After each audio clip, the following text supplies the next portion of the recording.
Beliau mengatakan, kalau antum mengatakan kepada ana, tidak pernah para ulama sampai sekarang yang mengatakan surat Asy-Syu'ara ya surat musik, ya nggak akan pernah Joni. Ini kata beliau nih, kata Uwas sendiri. Apa kata beliau? Karena ulama zaman dulu sudah paham surat Syu'ara ya surat pemusik. Untuk apa lagi jelaskan? Karena mereka sudah paham. Yang belum paham itu kan kita. Makanya saya pahamkan antum. Ini kata beliau. Tidak pernah para ulama sampai sekarang menyebutkan itu surat musik. Ya, memang nggak akan pernah, Joni. Ya. Karena ulama dulu tuh sudah paham ya syu'ara, penyair ya pemusik. Untuk apa lagi dijelaskan? Karena mereka paham. Ini, na'udzubillah, ini ngawur sekali. Ana jawab, ini pola pikir yang ngawur dalam tafsir dan penerjemahan.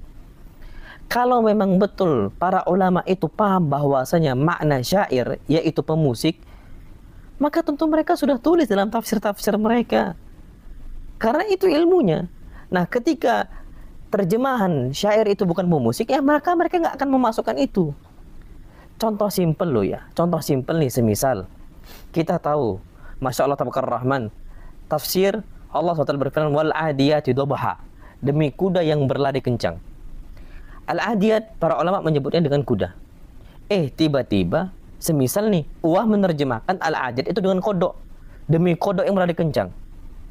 Uwah mengatakan nih, karena ulama zaman dulu sudah paham bahwa al-adiyat ya kodok. Untuk apalagi jelaskan, karena mereka sudah paham. Yang belum paham itu kita. Makanya saya pahamkan antum. Nah, ini ngawur sekali, gitu loh.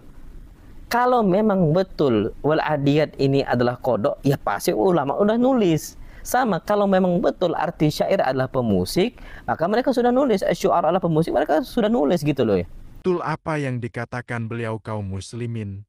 Kalau ulama terdahulu sudah faham Asy-Syu'ara itu pemusik, pasti mereka sudah menulis pendapat mereka di kitab-kitabnya. Kita lanjut kaum muslimin. Karena dalam kaidah tarkul bayan an waqtil hajah la yajuz, meninggalkan penjelasan di waktu yang sangat dibutuhkan itu nggak boleh. Maka pasti sudah dijelaskan oleh para ulama tafsir manapun. Makanya antum pasti ingkari kalau seandainya wal adiyati dhabha diterjemahkan sama Uwas semisal demi kodok yang berlari kencang. Karena ulama manapun nggak ada yang terjemahkan. Sama juga surat Syu'ara, para ulama mengatakan tidak ada yang menerjemahkan sebagai apa? Pemusik. Nggak akan ada, nggak akan pernah antum jumpai. Makanya antum pasti akan mengingkari itu terjemahan. Itu contoh ringkas saja, contoh nyata. Sama KBBI. Kalau seandainya pintu, Anda terjemahkan pintu ini dengan dinding, gitu ya. Pintu sama dengan dinding semisal. Antum akan ingkari itu. Itu contoh nyatanya saja. Atau pintu Anda terjemahkan dengan laci. Pintu ada terjemahannya. Laci ada terjemahannya. Antum buka KBBI, tiba-tiba Anda samakan pintu dengan jendela.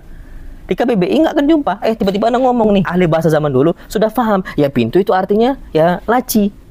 Ana pahamkan antum. Antum akan ingkari ana dengan seperti itu. Masya Allah Rahman. Makanya ulama zaman dulu sudah mengatakan la tatakallam bi kalamin laisa laka fih imam.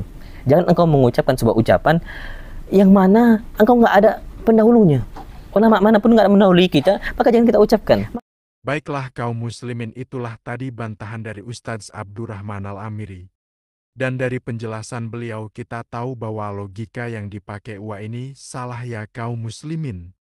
Dan itu bisa mempengaruhi orang awam jadi berfahaman salah juga. Karena ini Uwa ini asal klaim saja tanpa bisa memberikan bukti. Padahal ulama 4 mazhab mengharamkan musik dan membolehkan syair. Padahal penyair itu tidak harus seorang pemusik. Yang terakhir, semoga kita semua ditunjuki dan istiqomah di jalan sunnah. Maaf jika ada salah kata. Wallahu a'lam bishawab. Wassalamualaikum warahmatullahi wabarakatuh.